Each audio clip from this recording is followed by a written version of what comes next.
Hi అండి. కందతో మీరు ఎప్పుడైనా ఈ స్నాక్ ఐటమ్ అయితే ట్రై చేశారా? చేయకపోతే ఒక్కసారి అయితే ట్రై చేయండి, చాలా బాగా వచ్చింది. నేను ఈ రెసిపీ అయితే మా ఎదురింట్లో ఫ్రెండ్ ఉంటారండి, తన దగ్గర అయితే నేర్చుకున్నాను. ఫస్ట్ టైం అయితే కందతో వడలు చేస్తారని విన్నానైతే, చాలా బాగా వచ్చాయి. ముందుగా కందకి స్కిన్ అంతా చెక్కేసుకొని చిన్న చిన్న పీసెస్ గా కట్ చేసుకొని 2 టైమ్స్ అయితే కడిగేసుకోవాలండి. నెక్స్ట్ మిక్సీలో 2 ఎండుమిర్చి కంద కూడా వేసేసుకొని మంచిగా పేస్ట్ అయితే ఆడేసుకోవాలి. ఇంకా అందులోనే కొద్దిగా పసుపు, సాల్ట్, వరిపిండి, ఉల్లిపాయలు, పచ్చిమిర్చి కూడా వేసుకొని లాస్ట్ లో కరివేపాకు కూడా వేసుకొని మంచిగా కలిపేసుకుంటే వడల పిండి అయితే రెడీ అయిపోతుందండి.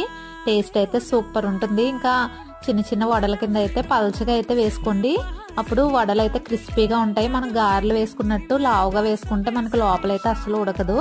ఇంక ఇలా క్రిస్పీగా వేసేసుకొని వేడివేడిగా తింటే సూపర్ ఉంటుందండి. స్నాక్ టైంకి అయితే పర్ఫెక్ట్ గా ఉంటుంది. ఇంకా మా వారికి అయితే భలే నచ్చేసాయి. ఇంకా మా పిల్లలు అయితే కంద అస్సలు తినరు. ఇంకా అది కందతో చేశానని కూడా చెప్పలేదండి, అంత బాగా ఎంజాయ్ చేశారు.